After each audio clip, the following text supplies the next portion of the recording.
வணக்கம். நம்ம இன்னைக்கு அந்த திமுகவோட அன்னைக்கு கரூரில் நடந்த முப்பெரும் விழா அதை பற்றி ஒரு சின்ன ஒரு அலசிட்டு வரலாம். அதில் என்ன நடந்துச்சு, அதில் முப்பெரும் விழாவா அது மூத்திர திருவிழாவா அப்படிங்கிற ஒரு நிலைமையில தான் நடந்து முடிஞ்சு. அதாவது தமிழகத்திலேயே ஒரு மிக செல்வாக்கு உள்ள அமைச்சராக அவங்க கையில் ஒரு பொறுப்பை கொடுத்து இந்த முப்பெரும் விழாவை நடத்தணும், இதில் மிகப்பெரிய ஒரு கெத்து காட்டணும். அதாவது 2026 எலெக்ஷன் வரப்போகுது, அதுக்கு முன்னாடி நடக்க போகிற இந்த முப்பெரும் விழா கொஞ்சம் பிரம்மாண்டமாக நடத்தி ஒரு மிகப்பெரிய வெற்றியாக காட்டணும். அதுவும் மற்ற இடங்கள்லாம் அதிமுகக்காரங்க விஜய் அவங்களுக்குலாம் டிவிக்கெலாம் பெரிய அளவில் கூட்டம் கொடுது. அதுக்கு தோத நம்மளும் ஒரு ஆளுங்கட்சியாக இருக்கோம், ஒரு பிரம்மாண்டமாக நடத்தி காட்டணும் அப்படின்னு சொல்லிட்டு ஒரு போட்டி போராமையில் நடத்தினது தான் இந்த முப்பெரும் விழா.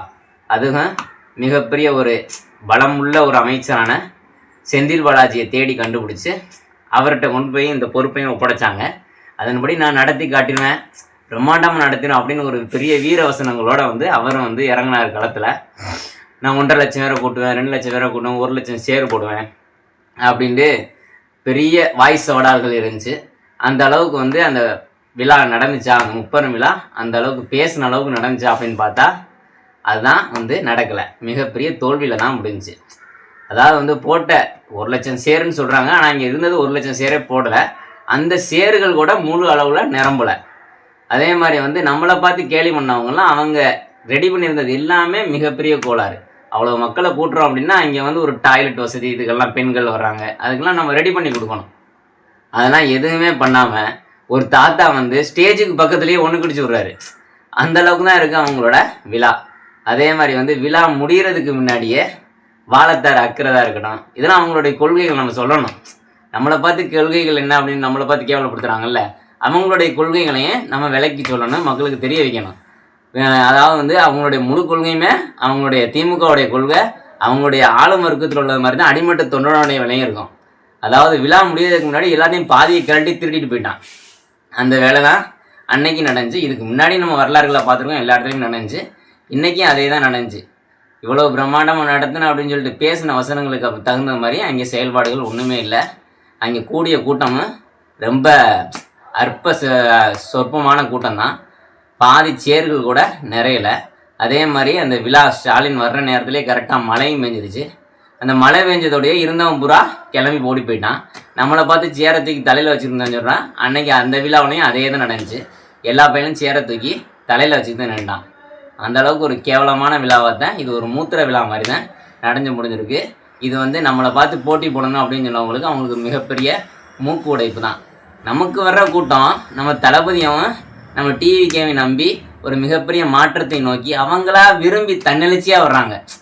நம்ம தலைவர் எப்படியாவது ஜெயிக்க வைக்கணும் அப்படின்னு சொல்லிட்டு தன்னெழுச்சியாக கூடுறோம் கூட்டம். அந்த கூட்டத்துக்கும் 200 ரூபா கூட்டத்துக்கும் எப்படி 2 பேரும் ஜாயின் பண்ண முடியும்?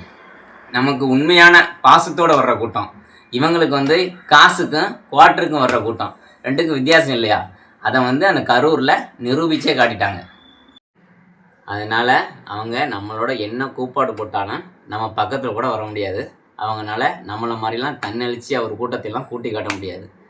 அதை கரூரில் தமிழக மக்கள் நல்லாவே நன்கு உணர்ந்திருப்பாங்க. அடுத்து நம்மளுடைய மேட்டருக்கு வருவோம். இன்றைக்கி வெள்ளிக்கிழமை, நாளைக்கு சனிக்கிழமை வருது. சனிக்கிழமைனாலே தமிழகம் பூரா முழுக்க நம்மளை நோக்கி தான் இருக்குது, நம்ம டிவிக்கே நோக்கி தான் இருக்குது. நாளைக்கு தளபதி எங்கே போக போகிறாரு, என்ன பேச போகிறாரு அப்படிங்கிற ஆர்வம் வெள்ளிக்கிழமையிலேருந்தே கிளம்பிடுது. சனிக்கிழமை தளபதி அந்த மாதிரி ஒவ்வொரு சில இடங்களுக்கு போகிறாரு. நாளைக்கு அதனுடைய வகையில் நாகப்பட்டினமும் திருவாரூர் போகிறாரு. நாளைக்கு நாகப்பட்டினம் நம்ம சொல்ல வேண்டியதே கிடையாது. நாகப்பட்டினம் சுற்றி மீனவர்கள் இருக்கக்கூடிய கிராமங்கள் நம்ம தளபதிக்கு மிகப்பெரிய வரவேற்பு கிடைக்க போகுது. நாளைய நாள் நமக்கு ஒரு சிறப்பான நாளாக இருக்க போகுது. அந்த மாதிரி எப்பவும் மாதிரி சனிக்கிழமை தளபதி பேசுவாப்புல. அடுத்த ஒரு வாரத்துக்கு இந்த திமுகவுடைய அல்சசன்கள் பூரா அறிவாலயத்திலேருந்து வீசக்கூடிய எலும்பு துண்டுகளுக்கு நாளையிலேருந்து மறுபடியும் கத்த ஆரம்பிக்கும். இது தொடரப்போகுது. அடுத்த டிசம்பர் வரை இதுதான் நடக்கும். அதுக்கப்புறம் தேர்தல் தேதிகள் அறிவிப்பாங்க. அதுக்கப்புறம் நம்மளுடைய வேலைகள் இன்னும் பிரம்மாண்டமாக இருக்கும்.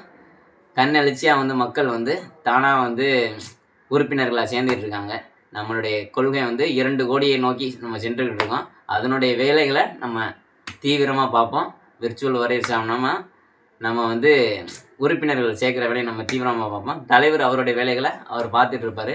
நாளைய நாள் நாகப்பட்டினம் மிகப்பெரிய சிறப்பாக ஒரு வெற்றியோடு அமைய இந்த வீடியோ மூலமாக நான் வாழ்த்து தெரிவிச்சுக்கிறேன். மீண்டும் இன்னொரு வீடியோவில் இதே மாதிரி சந்திப்போம். நல்ல ஒரு சிறப்பான கண்டென்ட்டோட சந்திப்போம். நாளைக்கு பெரிய நமக்கு விருந்துலாம் இருக்குது. நாகப்பட்டினத்தில் நடக்க போகிற சந்திப்புகள், மக்கள் சந்திப்பு, திருவாரூர் சந்திப்பெல்லாம் பற்றி அடுத்த வீடியோவில் மீண்டும் பேசுவோம். வீடியோவை சப்ஸ்கிரைப் பண்ணிட்டு எல்லோரும் சப்போர்ட் பண்ணுங்கள். மீண்டும் இன்னொரு வீடியோவில் நிச்சயம் சந்திப்போம். வெற்றி நிச்சயம்.